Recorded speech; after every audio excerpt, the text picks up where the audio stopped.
We are back with our fourth and final video in the Sales and Marketing Ask Me Anything. We're wrapping up talking specifically today about Gen Z. I get so many questions from young trainers who fall into the Gen Z age range, and also from parents about how to position for success in this field. And I think with everything that's happening, especially with like the evolution of AI, this is a really, really solid field to get into for Gen Z members. Okay. Here are some things to start with. Seeing your value, seeing your unique value. So most people, we can't speak for everyone, just the same way that when we say Gen Z, that's not going to mean every single person that this applies to. Most people that you will work with, whether it's colleagues, it's people that will employ you, they value a fresh and different perspective. It's nice to have young energy. A lot of places like that and need that. And also just kind of like, the vitality and passion of youth.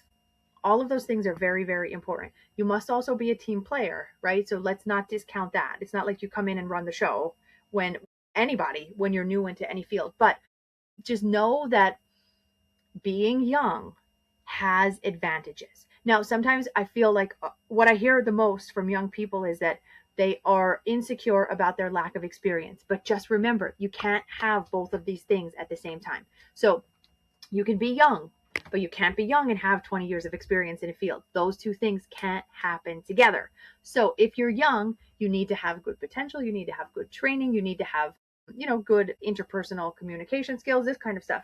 But nobody's expecting you to have the experience, okay? So just know that it isn't expected. All right, so what we want to think about here is this: there's a difference between wisdom and knowledge, right? In a good way. What I'm meaning here is that when we're working with clients, they don't need us to be these like fountains of wisdom about life. They need us to know how to train them. They need us to be good in our field, and you can be good as a young trainer.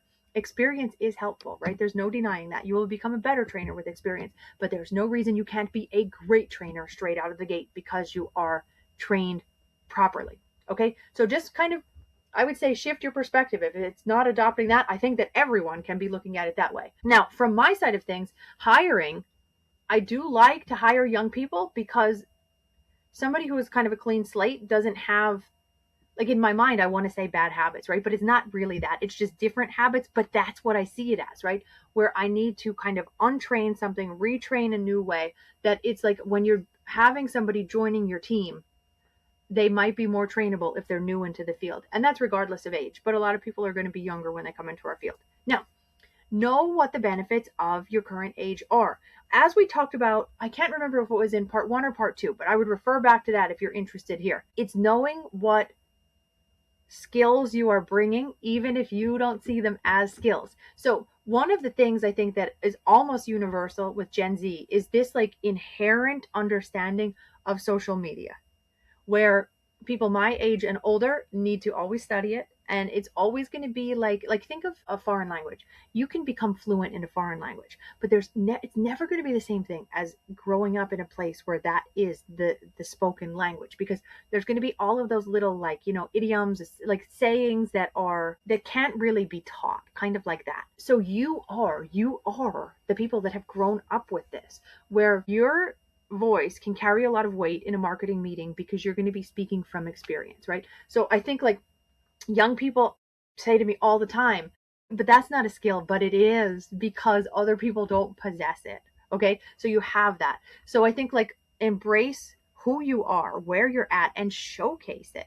So know that there are these distinct benefits of being young, but there are also distinct benefits of your generation right now entering the workforce. So on the other side of that, like some tips, things that I have seen gone awry very frequently. Don't show your weaknesses. You don't need to go in there and say, like, there seems to be this kind of instinct in your generation of sharing, like sharing fully. It's not a bad thing. It doesn't come from a bad place. I don't think that at all. But I think you want to hold back a bit. So it's like, you don't need to say, well, I'm not experienced, right? Or don't overshare. Just in general, don't overshare. Remember, once something's out, it can't come back. And I think you want to think about the differences. One thing we have coming up is going to be talking about differences in the way that other generations are. And there are some pretty big differences. So I think Once something's out, you can't unshare it. So share cautiously. But then professionalism. So we're going to talk about that too. Okay, some of these soft skills. It's funny because, like, again, when I came into the workforce, you just didn't mention soft skills. Like, it was just expected that everybody had them and that everybody had the same ones. But now they have become rare. So therefore, it becomes very prized, highly marketable. So I think if you have these, again, go back to the earlier videos in this series so that you can set yourself up to do the screening and see what do you actually possess, what is not happening maybe in others that are your age that you can market this. So how many times have we said this? Know what the hirer wants so that you can adapt your pitch to that accordingly. Now, don't put 10,000 soft skills. Like, here we have a long list of soft skills. These should not all be listed on your resume, but you want to just pick the few that are going to land the most for that opportunity so that it's going to be succinct. And again, remember your resume and your cover letter. This is an initial reflection of your communication skills. So how are you communicating through the resume? Not what the words are, but how it's laid out, the words that you've chosen, like that part of it really matters because you need to be good at communicating in our field. So we're looking for that right away. So things that might be absent with a Gen Z employee: being responsible, dependable, a strong work ethic, having excellent interpersonal communication skills, customer service, even experience, right? Not just saying that you're great at it, but showing that you have experience. If you work at McDonald's, that's good in our field because it means that you took a lot of crap from people and probably maintained a smile. That is a valuable skill. Professionalism, this is a big one. Being good at sales and showing that you can be focused on the client, that everything you do is going to be client centric. That is huge. Demonstrating that you're both a team player and that you can work independently, that you don't need to have your hand held.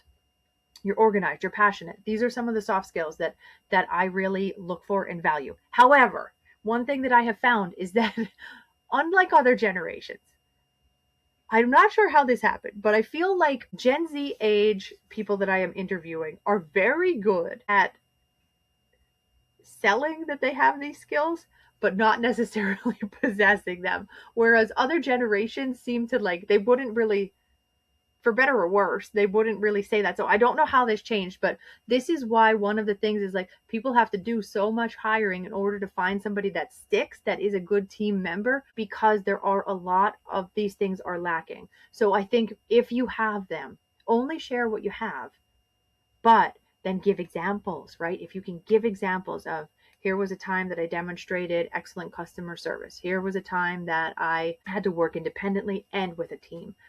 And again, it doesn't matter where it was at, right? It truly doesn't matter because these are the soft skills, right? This is showing, like, who you are, what you're bringing, your personality and your character, that kind of stuff. So then when you're on the job, just know that this is it's like, if you're a really good worker, it's unfair. But this is kind of the climate now that there is, like, this, we'll see if it works out, right? I think that kind of is the vibe. We'll see if it works out. So I think that might be some of the pushback that Gen Z is giving, is, like, not really welcomed with open arms, because there have been a lot of situations that haven't worked out, but that it's not fair to put that on everyone. But even if you're doing that uphill battle, then just go above and beyond to show that you do possess these skills.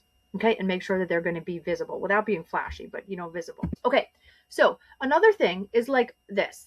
We're going to have all of these different generations in the workforce at one time, right? Like, right now we have mostly 3, a little bit 4. I like to think of it this way, where everyone can be different. Every individual can be different. You can have, like, these generational traits can be different, but that everyone can still work together, because what we're working towards, if we're all hired by the same company, or we're running the company, owning whatever, there is going to be something that's shared, right? So we're united in that, and that can allow for the space for differences. But I think what this requires is that all sides are going to embrace each other. So this is kind of like an invitation to both sides, right? Gen Z and the non-Gen Z.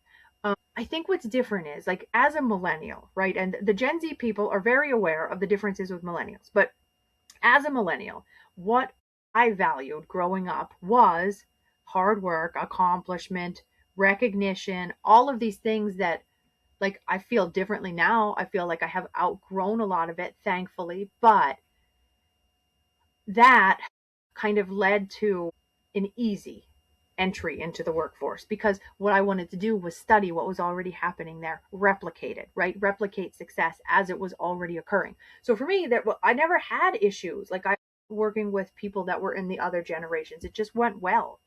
But I think that it's not a reflection on me. It's more of like just kind of how my generation was. Now, there are good things that are very different about Gen Z, right? Really good things.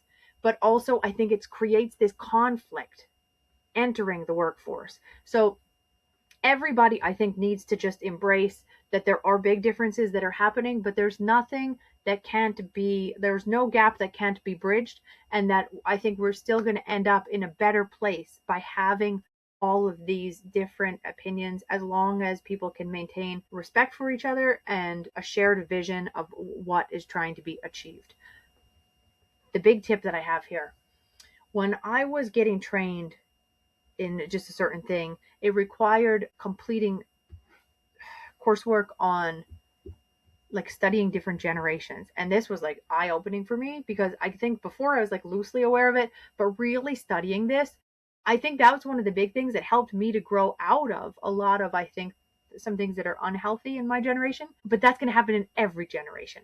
So like seeing that, whether you're like on one side or the other, that a lot of it's just shaped by what's happening in the world as you're coming of age. So it's understanding then what matters to other people. We always come back to this word value when we're selling, when we're pitching, when we're working with others, negotiating, cooperating. So understanding, like, it's not going to be, it doesn't speak for every single person, but knowing in general, what does this age group value, what were they shaped by.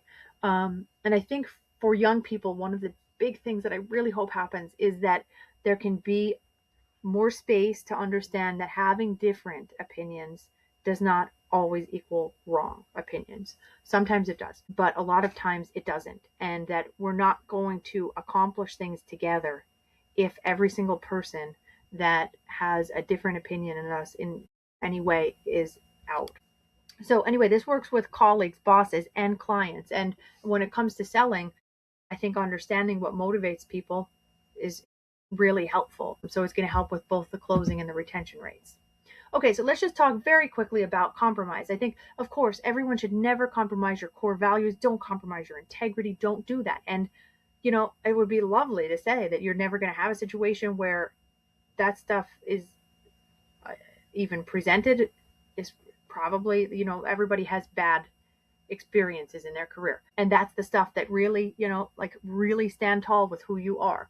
But I think a lot of the times we can make some compromise for good, where we can look at this, just make sure that we're looking at this where it's like, okay, this doesn't align with what I believe 100%, but what are my other options? And can more good be accomplished through partnership here than it would if I exited this opportunity because of my beliefs? So I think for young people, it's gonna be yours. It's gonna be your industry soon. And if you become self-employed at a young age and you're successful, that's already gonna happen. For a lot of people, though, it's gonna happen in the more traditional route of advancement. So that no matter what it should be, what it is kind of what matters for making our decisions, where we need to look at where's the power, where's the money, where's the experience right now. And if you don't have any of those three things, you can't go into a situation and dictate what's going to happen. So I think it's like there's like a push and pull here of things, but also knowing that I'm not saying that this is going to happen for everybody, but being exposed to other ideas does kind of a lot of times impact and influence yours. That for me, I think of it as evolution. That a lot of beliefs that I have now are things that I would never in my 20s have thought that I could embrace. But that also is kind of like feeling like you have found yourself, right? And it's not saying that a belief is right or wrong, that there's one, because I really am. I think one of the big things that I stand for is having the coexistence of multiple beliefs at one time, and still respecting people and just kind of understanding that is everyone working for good, right? And most people, the answer is going to be yes. And it's just going to present in different ways. So, but we already talked about like the art and the science of compromising. So there is like knowing where you can give, right? Like really get clear on that. I can't remember if it was part 1 or part 2, but where we talked about knowing what your limits are, like your kind of parameters of what's acceptable. So go back to that if you need to, I would recommend. But knowing what the other person wants. What do they value? Hiring, negotiation, potential clients that we're pitching to, even coworkers. So like, for example, I wanted to talk about somebody that I have worked with recently. He did the CPT program, and then I helped him with the resume, the applications, the job interview. And he has been continuously employed since college. Now, that's something that people notice. Again, in the past, not really, but now, especially when you're looking at somebody in their 20s, to see that they have that continuous employment, that's a big deal. Now, from his perspective, what he was thinking was, because he was preparing for this field change, like a change in careers, is it going to look bad that he wasn't at the last job for less than a year? And I said, no, not at all. Nobody's going to care. And even if you stay at your first job, CPT job, for only 3 to 6 months, as long as you're doing 3 months, that's good enough, right? So it's like, the perception on one side is like, well, maybe I should stick at this job that isn't what I want to do long term, and I don't like it, and I'm not happy, even though I've gotten CPT certified. Maybe I should stay here so that it could meet some archaic requirement. But really, I think, as the person doing the hiring, what I would be looking at was, okay, this is really good that he has just been continuously employed, and he's tried a couple different fields. You can't fault somebody for that, and now is in this field where hopefully it's going to stick. That's how I would look at that. Okay, now let's look at this from the other side. If you are not Gen Z, if you are any of the higher generations, there are benefits of this too. So we're not going to really be seen. I think like the 30s are kind of that perfect window where you're still seen as like young and vital and energetic, but where you can also have the experience that's going to be valued. But beyond that, we're talking mostly beyond that time, right? There is the time to have a more fully developed perspective.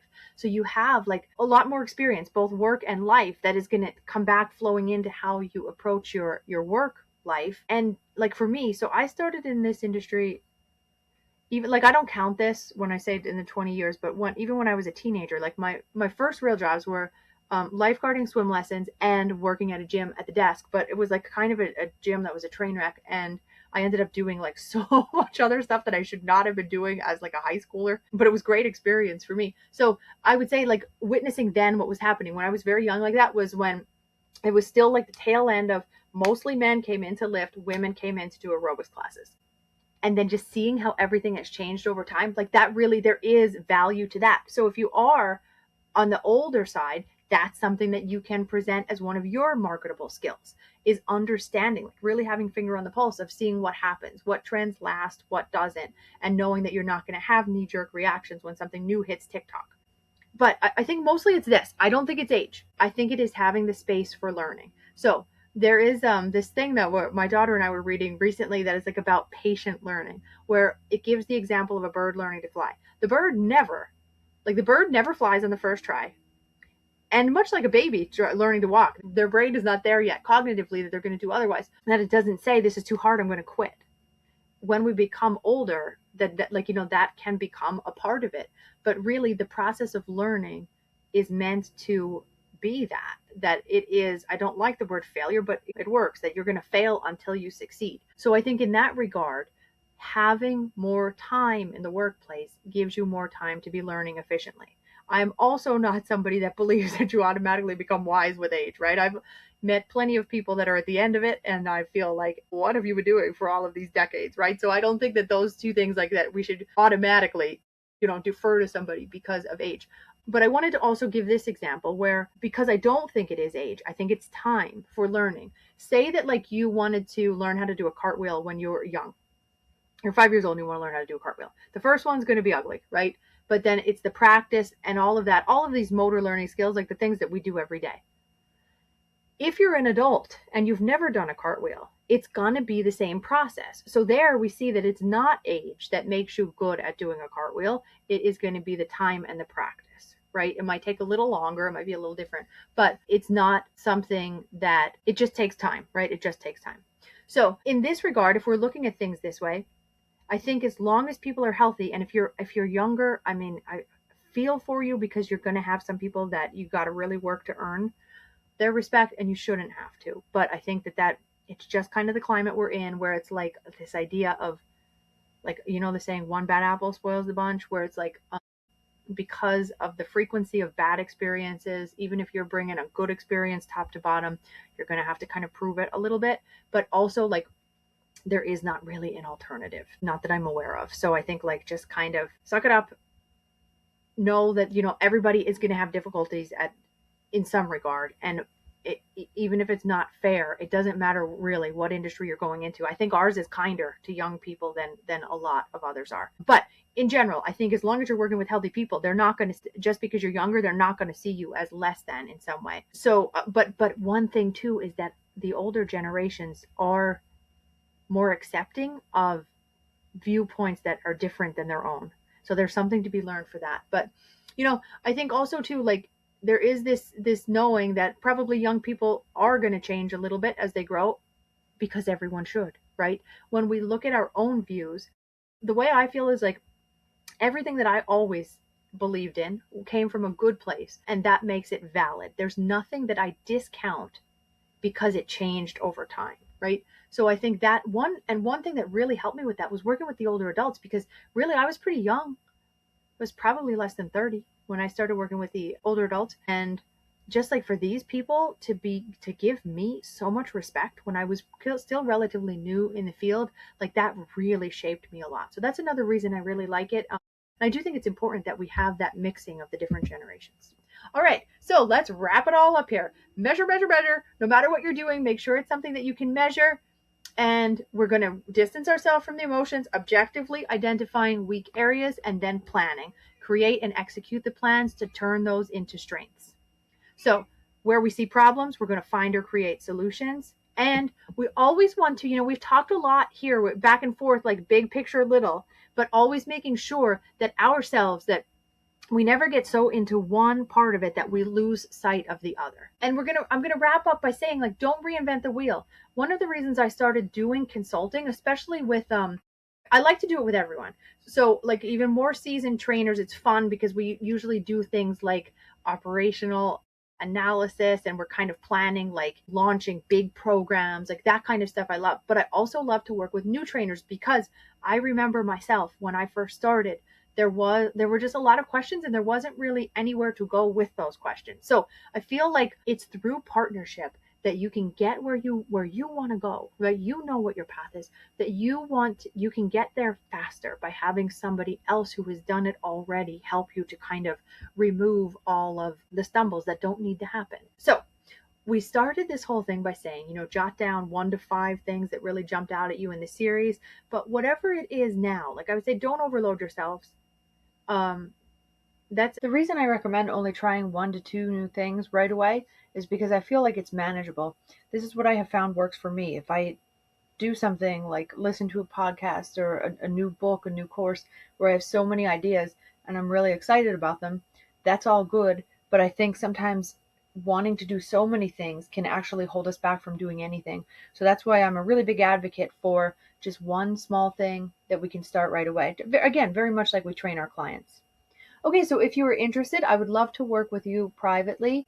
I meet with people to cover everything under the sun in the CPT field. So whether it's going to be things like we've talked about, resumes, job applications, interviews, negotiating contracts, raises, those kinds of things, program design, career advancement, operations, any of those things, I really, really, truly enjoy this aspect of my job as much, if not more so, than any other part of it. So we could cover any of the topics that we discussed, thinking of them in general terms, planning, execution. So if you're not somebody who is used to doing a lot of this tracking and measuring, I really like to help people get systems in place for that, analyzing, and then how to follow up once we do implement a new system. So I typically charge $100 an hour for CPT consulting. Because you have participated in the podcast, you are welcome to enter the code 50 off at the checkout for private consults with Ashley. That will bring your first consult rate down to $50 per hour. And again, much like we talked about with our clients, I like to work with people with whatever is possible, because I think if you're trying to pivot in your career, if you're just getting started, finances are usually a limitation. So whatever time you have available is what will make work. If you have questions, just reach out anytime. And also, so if you're not a CPT yet, you're interested in becoming certified, I do have the NASM prep program that we have over 95% pass rate with. There's a money back guarantee.